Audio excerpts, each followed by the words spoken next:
ఓం నమః శివాయ. ఓం నమో నారాయణాయ. ఓం శ్రీ స్వర్ణాకర్షణ కాళభైరవాయ నమో నమః. ఓం కాళకాలాయ విద్మహే కాళాతీతాయ ధీమహి తన్నో శ్రీ నరదృష్టి నివారణ కాళభైరవ దేవతాభ్యో నమో నమః. హరి ఓం. మా ఛానల్కి స్వాగతం. చూస్తున్న వీక్షకులకు ప్రేక్షకులకు ప్రియ కాళభైరవ భగవద్బంధులకి స్వాగతం పలుకుతూ మమ్మల్ని ఎంతగానో ఆదరిస్తూ ఉండబడినటువంటి ప్రియ సోదరీమణులు అందరికీ కూడా మాఘమాస కృష్ణపక్ష ఆదివారం అమావాస్య అనగానే అద్భుతమైనటువంటి యంత్ర సాధన, మంత్ర సాధన, తంత్రిక సాధన చేసుకోవడం కోసము ఎంతగానో ఉపయోగపడేటువంటి పర్వకాలము. ఈ యొక్క తెలుగు సంవత్సరాదిలో చివరిగా వచ్చేటువంటి ఆదివారం అమావాస్య సందర్భంగా మనమందరము కూడా ఎలాంటి విధి విధానాలు పాటించడం వలన కాళభైరవుడి యొక్క శక్తి, కాళికామాత శక్తి మనము సంపాదించి ఒక బట్టి విక్రమార్కుడిలాగా, శివాజీ చక్రవర్తిలాగా, చాణక్య చంద్రగుప్తుడిలాగా అద్భుతమైన విజయం ఎలా సాధించాలో మనము ఈ వీడియోలో సవివరంగా సంపూర్ణంగా తెలుసుకుందాం.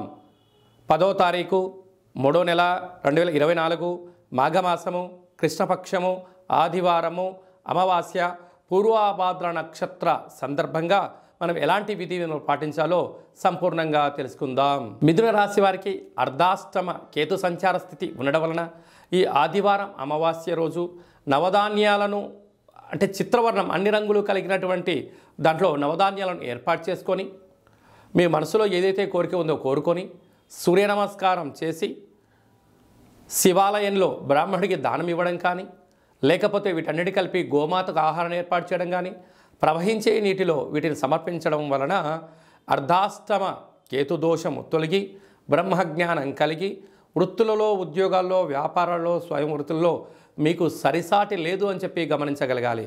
అలాగనే ఇంట్లో కుష్మాండ దీపాన్ని లేకపోతే నారికేల దీపాన్ని ఏర్పాటు చేసుకొని కాళభైరవ స్వామి యొక్క స్మరణ మీకు యోగదాయకం అని చెప్పి గమనించాలి. ఆదివారం అమావాస్య అనగానే మనము యంత్ర సాధన, మంత్ర సాధన, మనం ఏదైతే అనుకుంటున్నామో ఆ పనులను విజయం సాధించడం కోసం మనం చేస్తున్నటువంటి కార్యక్రమం కనుక మనము తెల్లజిల్లేడు వృక్షం దగ్గర దీపాన్ని పెట్టిన, తెల్లజిల్లేడు వృక్షం చుట్టూ 6 మార్లు ప్రదక్షిణ చేసినట్లయితే, అలాగా మనము విద్యార్థులు శ్రీ మేధా దక్షిణామూర్తి స్వామివారిని స్మరణ చేయడం, ఉద్యోగస్తులు, వ్యాపారస్తులు ఇంద్రుడిని స్మరించడం, ధనం కావాలి అనుకుంటున్న వారు కుబేర స్వామివారిని స్మరించడం, కళౌ వెంకటనాయక అన్నట్లుగా వెంకటేశ్వర స్వామివారి యొక్క అష్టోత్తరాన్ని, విష్ణు సహస్రనామ పారాయణ చేయడం, అలాగనే మనము అతీంద్రియమైన శక్తులు సాధించడం కోసం శ్రీ కాళికామాతను స్మరించడం మనకందరికీ కూడా తెలిసినటువంటి విషయమే.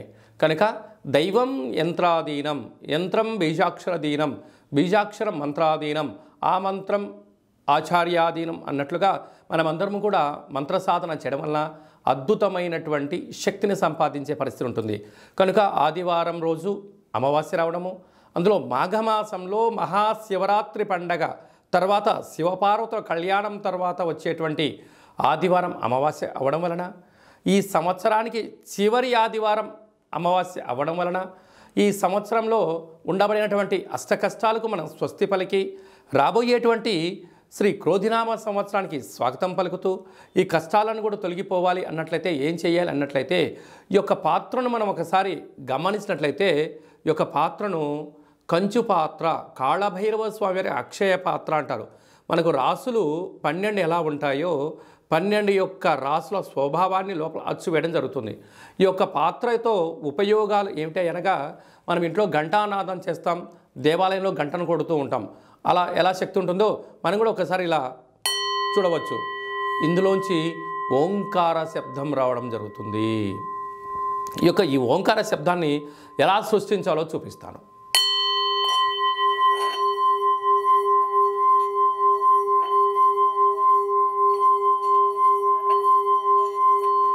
ఈ శబ్ద తరంగాల వలన గృహంలో ఉండబడినటువంటి జ్యేష్ఠాదేవి ఈ శబ్దానికి తట్టుకోలేక బయటికి వెళ్ళడం, ఈ శబ్ద తరంగాల యొక్క కారణం చేత బయట సంచరిస్తూ ఉండబడిన లక్ష్మీదేవి గృహంలోకి రావడం, మానవుని శరీరంలో ఉండబడిన చక్రాలు వికసింపజేసుకోవడం, మన మనసులో ఏదైతే కోరిక ఉందో అవి నెరవేరడం జరుగుతుంది. కనుక ఈ యొక్క అక్షయ పాత్రను ఇంట్లో మనం ఉంచుకొని ప్రతిరోజు ఉదయం పూజ చేసిన తదనంతరము సాయం సంధ్యాకాల సమయంలో దీపం వెలిగించిన తర్వాత 2 అగరబత్తులు వెలిగించి ఈ యొక్క అక్షయ పాత్ర చుట్టూ తిప్పి ఇలాగ 12 సార్లు ఓం నరదృష్టి నివారణ కాల భైరవాయ నమః, ఓం శ్రీ నరదృష్టి నివారణ కాల భైరవాయ నమః, ఓం శ్రీ స్వర్ణాకర్షణ కాల భైరవాయ నమః అనేటువంటిది 12 సార్లు స్మరిస్తూ ఇలా వృత్తాకారం తిప్పడం వలన అద్భుతమైనటువంటి అష్ట కష్టాలకు స్వస్తి పలికి అష్టైశ్వర్యాలకు స్వాగతం పలుకుతూ మనం ఏదైతే అనుకుంటున్నామో అన్నింటా విజయాన్ని మనకు కాళభైరవ స్వామి వారు చేకూర్చడం జరుగుతుంది.